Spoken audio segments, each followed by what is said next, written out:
Armwrestling Q A Part 5. Would you rather have genetics to be world class at arm wrestling or have a million plus subscribers on YouTube as a commentator / what you do now? So genetics or million subscribers on arm wrestling news on YouTube. I would say this is one of the easiest questions for me to answer. And the simple answer, short answer with short explanation would be I would choose the genetics. Why? Because million subscribers is something that I can do by myself. If I keep on working hard enough, if I have a little bit of luck on my side, I'll get to that point. It may take 5 years, it may take 7 years, I don't know. The time frame would depend on my hard work, my creativity, and half of it would depend on the overall growth of arm wrestling. But genetics for arm wrestling, this is something that I cannot buy or even work hard to get to that point. So it's a simple, very simple thing for me. I would choose genetics all day long over a million subs. Had you said 10 million subscribers, then I would have been forced to think a lot. But even then I would choose genetics because there wouldn't be much audience for 10 million subscribers on an arm wrestling channel. Still those 20, 30, 40, 50,000 people would be watching all of the videos. And it also depends on how much time you're asking. I think I can dedicate as much time as required, but for a rough idea, I would say if I were to give 10 hours of workout in a gym to maintain that level of strength that I'm getting from those genetics, 10 hours a week, and one table practice on top of that, that would last 1 to 2 hours. I will be willing to give that much time for arm wrestling training. And imagine if I would say if I was a world-class arm wrestler, then I would have already had about 100,000 plus subscribers, because at that point I will be talking about other people, I will be talking about myself, and other people will be talking about me. So it is inevitable that I will have more subscribers. My words will have more value. I will have more videos on my channel because I can just talk about myself and upload videos. I can upload arm wrestling videos, arm wrestling shorts, bunch of other stuff. I would easily have 100k plus subscribers by now if I was a world-class arm wrestler. And yeah, I think it's a simple answer for me. What do you think are the reasons that hold the sport back, and where do you see it going in the future? So I would say there are a bunch of reasons that I think are holding the sport back. First one, I would say being rude to new arm wrestlers or new arm wrestling fans. I think this is slowly getting under control. In 2020, it was way out of control. The phrases like, have you been living under a rock? Trying to talk with someone who recently joined arm wrestling and he's like, hey, I found an interesting match. Do you know this guy who stopped Levan for 10 seconds in 2018 PL? His name is Vitaly or something. I just saw this match. I'm excited. What are your thoughts about it? And the replies will be, have you been living under a rock? Well, is it his fault that he recently got excited about arm wrestling? I think it's a ridiculous way of talking and telling people that they don't have the right to have an opinion just because they are not at the level of the person who is criticizing them. That's also ridiculous in my opinion. I would say at least 20-30% of elite arm wrestlers still do that till day. The pro arm wrestlers, they will say that you're not allowed to have an opinion about something, or why are you even talking about something just because you are not at their level in terms of arm wrestling. This is something common that I don't have to give examples of. I think you should understand it by yourself. Second thing I would say is the rules. Arm wrestlers are confused. I would give a rough guess to you that maybe 50% of arm wrestlers do not know arm wrestling rules throughout, and maybe 20% of the referees also don't know the arm wrestling rules. Either this, or they're not smart enough to react to those rules, to assess or to analyze those rules in real time while they're arm wrestling or while they are reffing a match. They're not smart enough to analyze all those rules in their mind in real time. One of these two things, or the second thing, that they don't know about the rules, and they need to be clear. Like saying ready before go, everybody knows it's a dumb thing, but still nobody wants to change that. So these are the basic things. False start.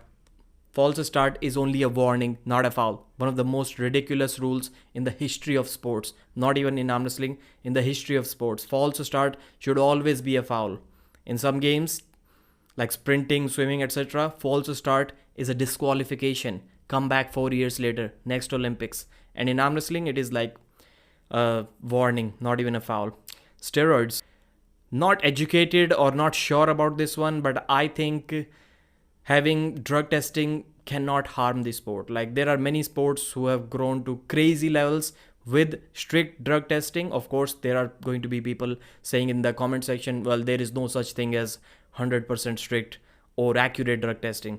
It doesn't matter. At least 90 or 80% people will be scared because of that drug testing, or they will reduce their dose to half because they'll be, I'll say, clinically drug-free athletes at least a month before the event, or maybe even after the event, because they can get tested during that time. So if they compete 4 times a year, we are getting easily 6-7 months drug-free from that athlete, and he won't be at an unattainable level for most of the non-drug using athletes. So I think that can help a little bit. And not taking the sport seriously. This is something that I've seen a lot from arm wrestlers, and many of the pro arm wrestlers are to be blamed for that, and some of the fans as well, because there are many things that I can talk about this. I'll only mention a couple of things. First one is match fixing that we have recently started to see, and the second one would be people saying something like after parties are more fun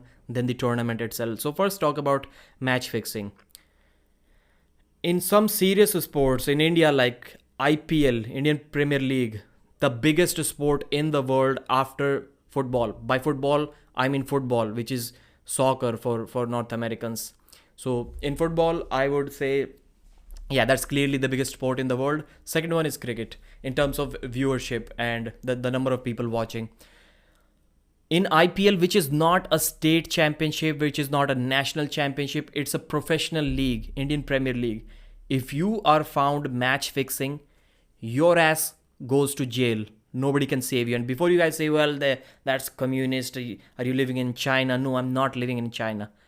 Every single country, I'm not sure, but I'm making a guess that even in NFL, if you are found taking money or something or some other motives and you're fixing a match, not performing up to your abilities, I think your ass goes to jail even there.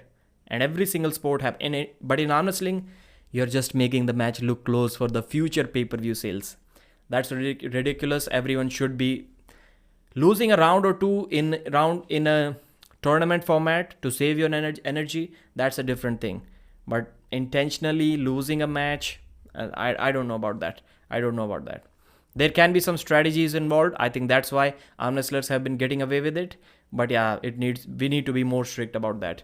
And after parties, if at any point in your life, it may be 10 years ago, if at any point have you ever said that arm wrestling after parties are more important to you than the tournament itself, man, I feel disappointed by you. I really feel disappointed. Like, imagine any serious sport. Imagine someone like Neeraj Chopra from India is going to the Olympics. The whole village is watching. Everyone has gathered at their house.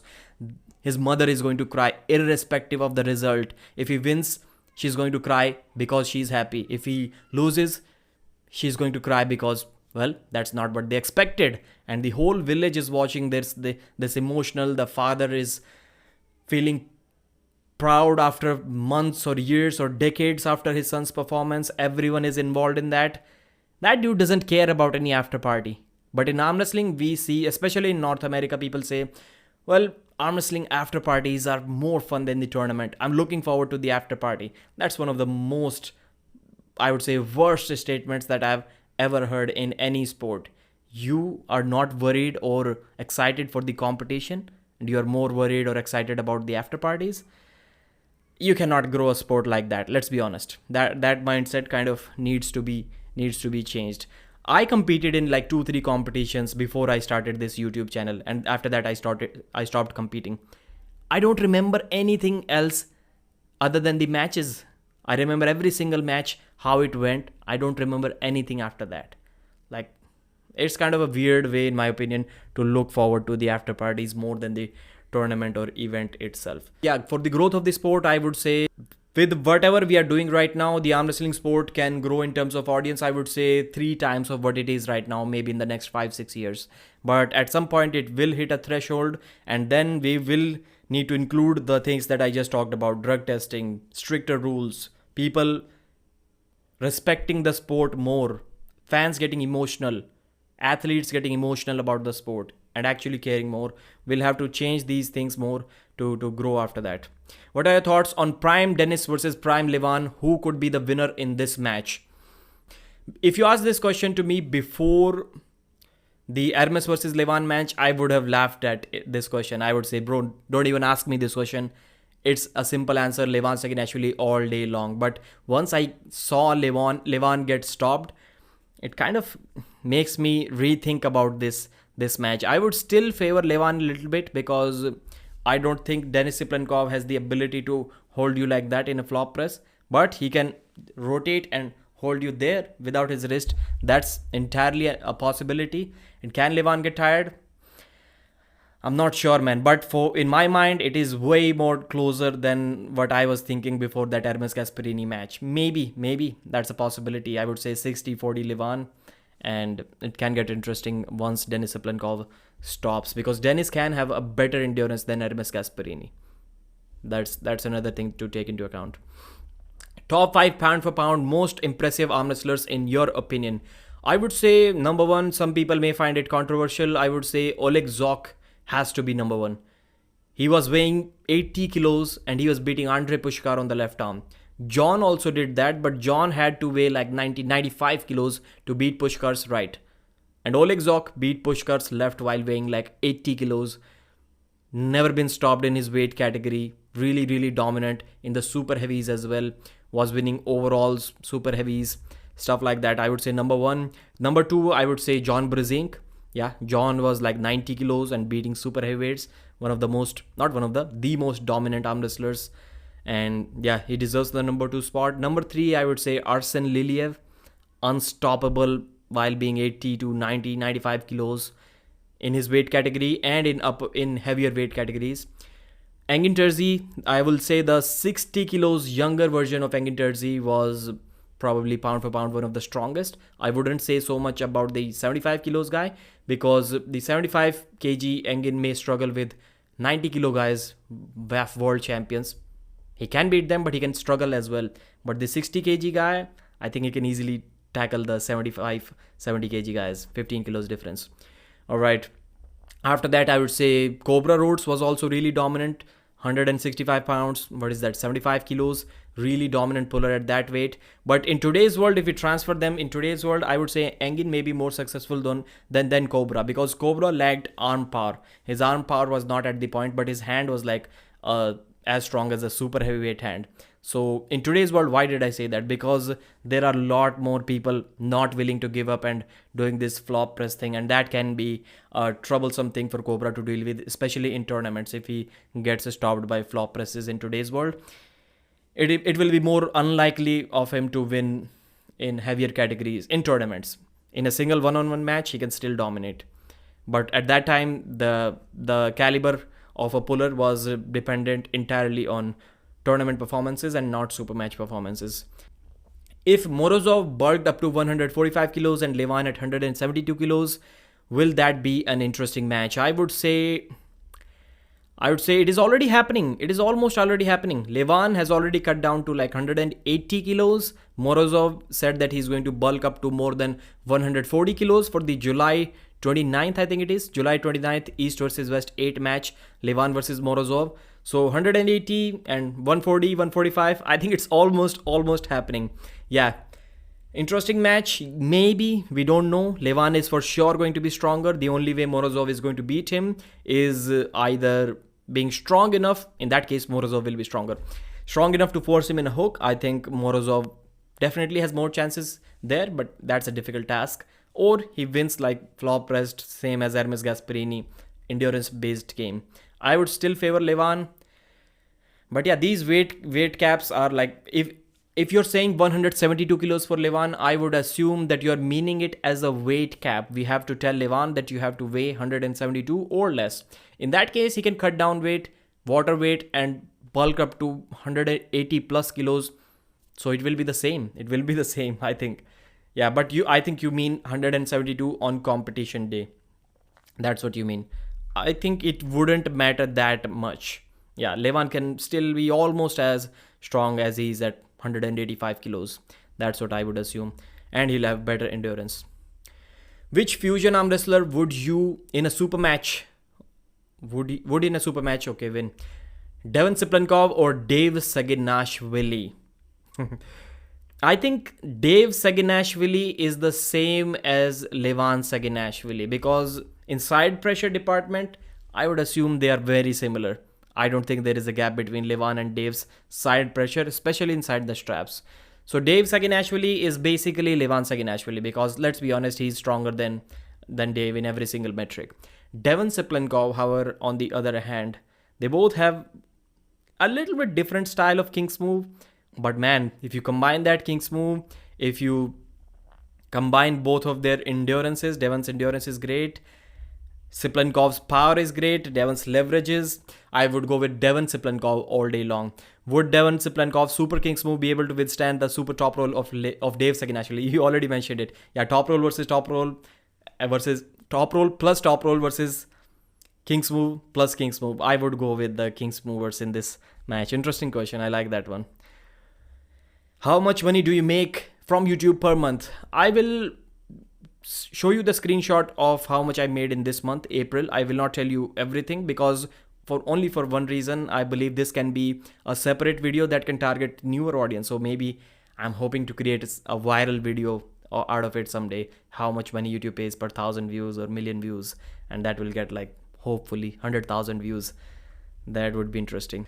Can you find out what Denis's plan are for his legacy hammer? Yeah, he never plans to pull left-handed. You can read the entire comment. I've already read this one. Hearing what Denis has already said in the past, I don't think he has any plans to give his legacy hammer to anyone. He's like really protective about it. It kind of feels sad that he doesn't want to defend it. He doesn't want to train his left because it is injured, and he wants to keep his hammer. But I think it's up to him. Maybe Devon is the person who can ask him, hey, I give it to you and I want the hammer to be respected. Please compete or give it to someone else who you think deserves this hammer, who you think is within top 5 or top 3 in the world. But I don't think Denis is going to do that. He's the owner of it now and he gets to do whatever he wants, and I don't think the hammer is going anywhere. Denis is going to keep it for as long as he can. That's kind of unfortunate, but nothing we can do about it. Why do arm wrestlers hire managers for them like Denis has Babken, and what is role of Babken? Do arm wrestlers pay them or manager pay arm wrestlers? There wouldn't be any situation where a manager needs to pay an arm wrestler. I don't think so.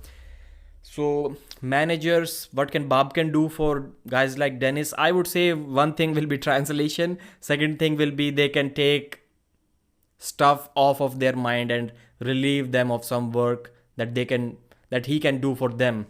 For guys like Morozov, Zaur, Denis, I would say just time saving, I would say, what is the term for that? Allocation of work, taking some stress from their life. I don't know, because in arm wrestling, let's be honest, there are not some $1 million contract deals going on where Babken can negotiate a better deal and make Denis rich. I don't think there is a need for managers as of now in the arm wrestling community. What food do you usually eat during the day? That's a personal question. If you want only arm wrestling questions, you can leave the video right now, or you can stay. Whatever my wife cooks for me, that's what I eat. I'm not super picky about food. I don't ever go out to eat. But one thing I've learned over the past few months is that curd, dahi as we call it in India, I cannot live without that. Like, any food for me is incomplete without that thing. So I would say, yeah, that one. I don't have any food preferences. I don't have a favorite food. I don't know much about foods. I'm not a big foodie guy. That's all I have to say. Thanks for watching. Like the video, subscribe if you can, and I'll see you again.